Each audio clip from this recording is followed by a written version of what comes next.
Je savais que votre père était un grand empereur, mais je n'imaginais pas un tel trésor.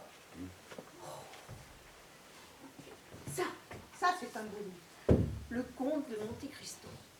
Attendre et espérer. Vous l'avez pas lu?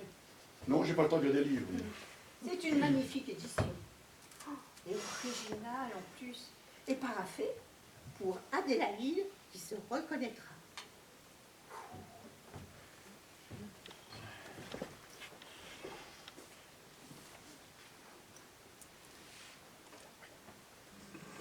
Permettez-moi juste de vous dire que ce soir, je ne suis pas le Premier ministre et vous n'êtes pas le Président de la République. Nous sommes deux candidats à égalité et qui se soumettent au jugement des Français, seul qui compte. Vous me permettrez donc de vous appeler Monsieur Mitterrand. Mais vous avez tout à fait raison, Monsieur le Premier ministre. Excusez-moi. En ce qui concerne le testament de monsieur votre père, je ne peux vous en faire lecture tout de suite, car votre frère n'est pas là. Mais je peux officieusement vous en donner le contenu. Ce ne sont pas que des bonnes nouvelles. Je suis navrée de vous le dire. Il y a surtout des dettes. Des dettes? Pas de grosses dettes, hein. Des petites dettes. Par-ci, par-là. Surtout à des libraires. Eh bien, on vendra la maison. Ah, ça va pas être possible. Votre père n'était pas propriétaire de la maison. Eh bien, on vendra les bouquins, alors. Ah, Lucas, vous en ferez ce que vous voudrez. Mais il avait une dernière volonté. On ne peut pas vendre les livres. Oh, si on vend les livres. Oh. Si, votre père avait exprimé à plusieurs reprises, d'ailleurs, le souhait très vif d'être inhumé ici, à Lachamp. À Lachamp? À Lachamp. À Lachamp, ici. Ah ben, il y a, à ma connaissance, qu'un seul Lachamp en France. Mais c'est n'importe quoi. Le caveau familial est dans le sud. Il y a un cimetière à Lachamp. Oh oui, oh là là, on va avoir un très joli petit cimetière. Un peu à l'abandon. C'est un modeste cimetière. Bon. Et qui s'en occupe? La mère Michel. Qui a perdu son chat. Ah, la mère Michel. Un personnage, cette femme. Hein. C'est la fossoyeuse de la commune. Elle s'occupe même des tombes abandonnées. Oh, c'est une passionnée. C'est une... Bon, vous savez quoi? Je vais lui dire de vous appeler, hein. Allez, oh, monsieur Martin. Faisons comme ça, oui.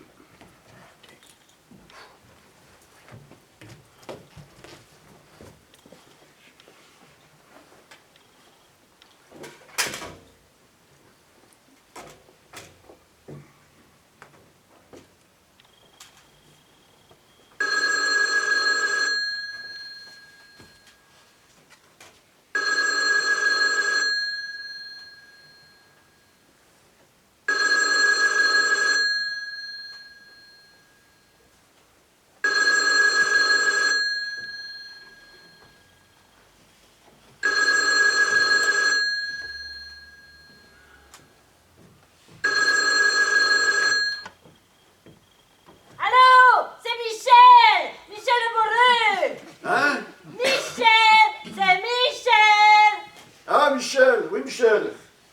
Dites, il y a un problème, hein, pour votre père, il y a un problème. Mais il est quelle heure, là? Le cimetière est plein, il est complet.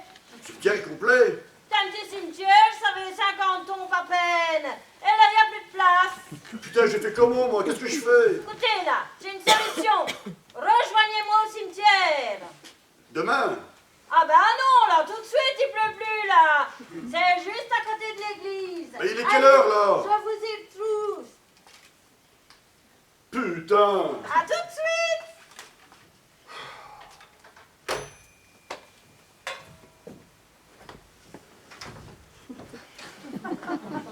Monsieur Martin? Monsieur Martin? Monsieur Martin? Ah, Monsieur Martin! Bonjour! Michel Leboreux! Enchanté! Et on se tutoie, hein? Que tu ressens pas ton père! Michel, la lampe. Oh, pardon! Viens, ce pont-là! Bonjour, Madame Bellechasse. monsieur le chantre.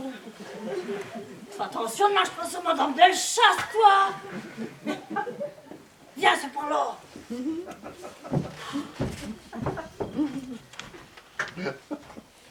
Ah, le cimetière, c'est comme chez moi. T'as pas peur, j'espère.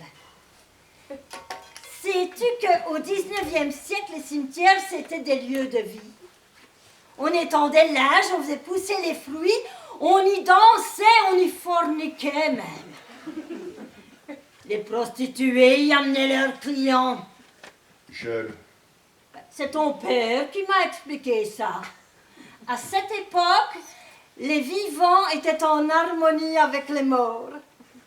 Maintenant, les morts, on les respecte trop, c'est comme des pièces de musée. Michel, Et tu sais ce qu'il m'a dit d'autre, ton père? Au milieu du XVIIe siècle, un type qui s'appelait Jacques Duclos, un bagnard, condamné à perpète. Et en 1666, la ville de Toulouse, qui ne trouvait pas de candidat pour devenir bourreau, a proposé un marché à Jacques. S'il acceptait de devenir le bourreau officiel de la ville, on annullerait sa peine. Il a accepté, hein, tu penses bien. Et c'est ainsi que Jacques Duclos est devenu Jacques le bourreau, dit Jacques le bourreau. Et le bourreau, c'est mon nom. Et Jacques, c'est mon ancêtre. Et c'est ton père qui m'a expliqué ça. ah, c'est bien. Jacques a engendré une lignée de 15 bourreaux, 15 générations de bourreaux. Du coup, dans ma famille, on s'est tous spécialisés dans les métiers de la mort. Les hommes, ils étaient porteurs à bras, ou bien menuisiers. Et les femmes, elles étaient couseuses de linceul ou ensevelisseuses. Tu sais, celles qui nettoient les cadavres. Et moi, je suis la première fossoyeuse. Dans ma famille, on a toujours été pauvres, mais travailleurs. À la révolution industrielle, on a quand même fait fortune, les bourreaux. Ah oui, monsieur. Dans nos fonderies de Charleville, on fabriquait des clous en fonte qui se vendaient dans tous les cimetières de France. Ouais.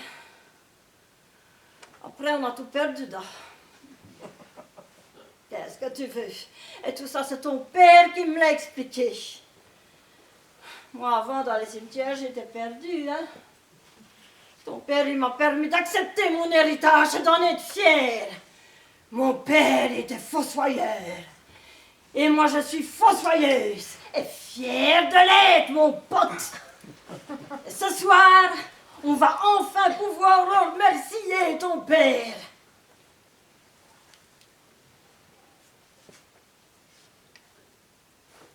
C'est celle-là, tiens. La plus ancienne du village. Elle a plus de 100 ans. C'était sa préférée. Hanté.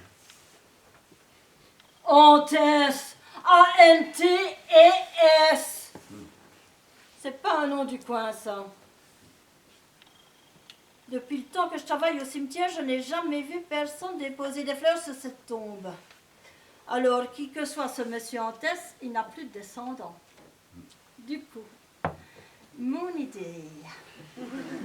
On bouffe la pierre tombale, on sort le cercueil et on l'enterre à côté du cimetière. Mais Michel, on peut pas faire ça. Penses-tu? Je les connais bien, moi, les corps. Après 100 ans, il n'y a plus que de la poussière et des os. Il n'y a plus de place au cimetière de Longchamp. Eh bien, on va lui en faire de la place à ton père. Tiens, fille, creuse. Toi. Comment ça? Comment ça, ils ont déterré un cercueil en plein milieu de la nuit? Absolument. Ils ont poussé la pierre tombale et ils se sont mis à pelleter. Et après 1 heure, la terre était lourde, humide, il faisait froid, mais l'effort les a réchauffés. Et ils sont arrivés au cercueil. Un cercueil magnifique, en chêne massif, orné de poignées de bronze. Ça alors? Un cercueil de riche dans une tombe de pauvres. Mais on s'en fout. On le sort ou on le laisse? On le sort. Ils se sont vite rendu compte que le cercueil était anormalement lourd. Mais ils sont combien là-dedans? À tel point que l'un des deux a lâché, le cercueil est tombé brusquement et il s'est fracassé au sol. Michel, y a quoi là-dedans? C'est pas possible. Quoi? C'est pas possible. Quoi? Et le cercueil a révélé son contenu. Quoi? Quoi? C'est rempli de livres. Des livres? Quoi des livres? Mais pourquoi des livres? Comment des livres? Mais c'est qui cette Antès? Celui qui est enterré là ou celui qui a mis les livres dedans? Je n'en sais rien. Et comment ça, vous n'en savez rien? Ben, je n'en sais rien. La tombe était libre. J'ai enterré mon père. Attendez. Moi, je croyais que c'était pas votre histoire, moi. Moi, je croyais que vous étiez le mari de la notaire. Mais non, pas du tout. Monsieur Martin, c'est vous? Ce oui, c'est moi. type-là, c'est vous? Eh oui. Oui, c'est moi. J'étais un autre homme. J'étais perdu. J'étais traumatisé. Je ne savais plus qui j'étais. Eh oui, c'est moi. Mais là, je suis fatigué. Oui, moi je suis fatigué, j'ai roulé toute la journée, je vais aller dormir. Ah non. On veut savoir la suite. Après, pourquoi vous riez? Mais parce que c'est d'humain, on est complètement dans d'humain là. Quel rapport avec Dumas?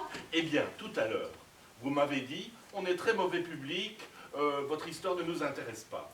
Et là maintenant, vous êtes prête à me déchiqueter pour connaître la suite. Eh bien, c'est tout à fait le concept du feuilleton tel que l'a inventé Dumas. Le suspense en bas de page qui vous pousse à acheter le journal du lendemain pour connaître la suite. Le Comte de Monte Cristo, Bragelonne, 20 ans et après, les Trois Mousquetaires. Non, on s'en fout de Dumas. On veut savoir la suite. Des D'accord, livres. D'accord. Quoi? Des livres? Mais pourquoi des livres? Et comment des livres? Mais et celui qui est enterré là, c'est celui qui a mis les livres dedans?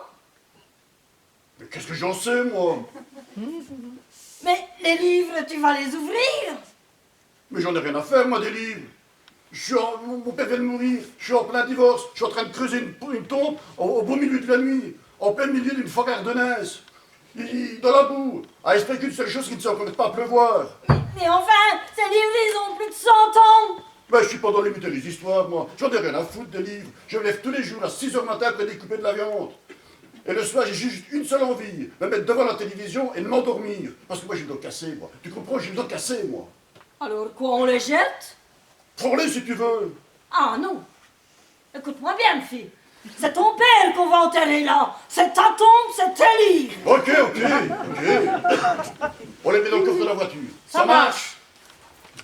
Et après, vous les avez lus, ces livres? Non. Bah, non, comment non? Écoutez, je suis rentré dormir. Oui, mais après. Après, on a enterré mon père, et puis j'ai fait le ménage. Et ils sont revenus? Le soir n'est jamais venu, parce que quand je suis revenu chez mon père, c'était presque le matin. Alors j'ai dormi 2-3 heures, et puis il a fallu appeler les pompes funèbres, organiser l'enterrement. Et qui allait venir? Ma mère, morte. Ma femme, mon frère... Hein, votre frère? Oui, c'est compliqué. Et donc, vous êtes rentré sur Paris? Non, je ne suis jamais retourné à Paris. Et pourquoi? Je ne suis jamais retourné à Paris, non.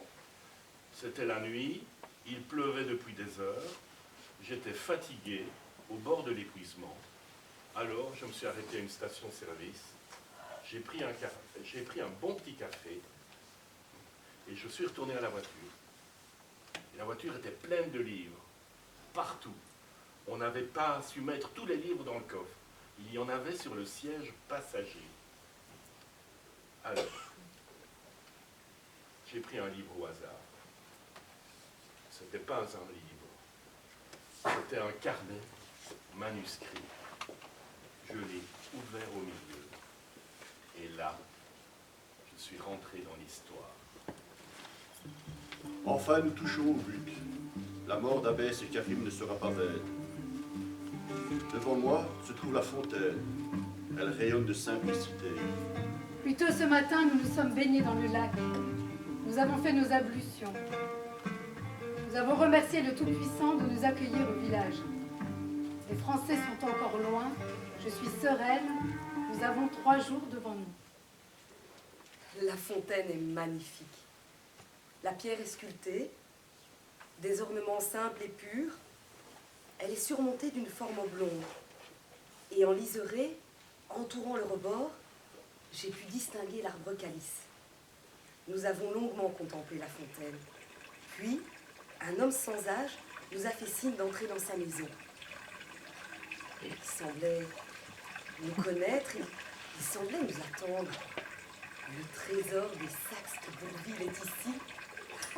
Après un voyage de 10 ans, après une quête qui m'a menée aux confins de ce monde nouveau, je touche au but. Nous touchons au but. Les Français sont loin derrière. Les Prussiens ne savent même pas que nous sommes en Alger. Nous sommes les premiers à atteindre la fontaine de Sidi Zouaoui. Sidi Zouaoui? Vous connaissez? Ils disent ah oui, ici en Algérie? Oui, vous connaissez? C'est un village, il y a un lac, quelques maisons. Et c'est loin d'ici? Non, 50 km. Ah, et on y arrive en combien de temps? En 1 heure? Pas plus. Bon. Et je fais comment pour y aller? Alors vous prenez la route d'Aïn Taklout, vous passez par Benina, après c'est de la piste. Mais... Mais je suis en jeep. J'y vais. Attendez. La suite de l'histoire? Ah non, non, non, là je dois y aller. Je vous dois combien pour la chambre, pour le repas? Rien. La suite de l'histoire. Non, non, non, non, désolé, je dois y aller. Oh, s'il vous plaît. Non, non, non, non, je dois y aller. Ah, attendez. Je viens avec vous. D'accord. Et votre fille? Jeanne, Je viens aussi. Allez. allez, monte à l'arrière, monte dans le coffre. Et après? Après, j'étais harponné. Je me suis dit, qu'est-ce que c'est que ce carnet? Je l'ai ouvert, il y avait une date, 1832. 1832, 1832. c'est le début de l'invasion française en Algérie. J'ai ouvert les autres carnets. C'était que des carnets, tous des carnets. Une vie de carnet. La même écriture partout. La vie d'une femme, une vie racontée. Ah, et comment s'appelait-elle? Alors, j'ai regardé les dates à chaque carnet et j'ai trouvé la date du premier carnet. C'était le 17 mai 1822. 17 mai 1822. On est le 17 mai. C'était il y a 150 ans, non? Plus? Non, 179 ans. 179 ans. Et c'était encore en Algérie? Sans doute, oui. Là, qu'est-ce que je fais? Je tourne à gauche, là? Non, non, tout droit, tout droit. Ah, d'accord. Qu'est-ce que je disais encore? Le premier carnet. Ah oui, le premier carnet. Eh bien, je l'ai pris avec moi et je suis retourné à la station-service. Je me suis pris à manger, je me suis installé et là, tranquillement, j'ai ouvert le premier carnet.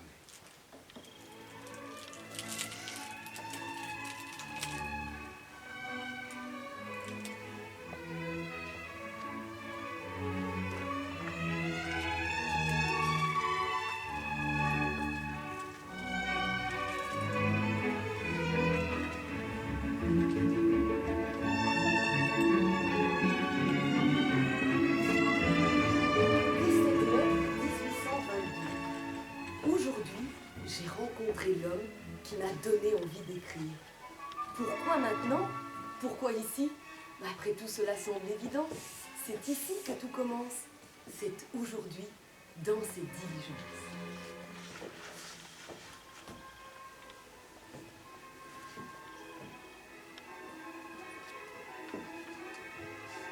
Le temps est médiocre. Il pleut à grosses larmes. Les routes sont boueuses. L'intérieur est humide.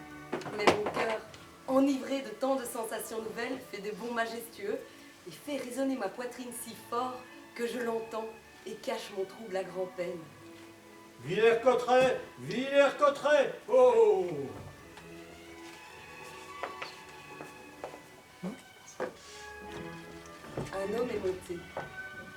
Nous sommes deux dans la diligence qui m'emmène vers le commencement de tout.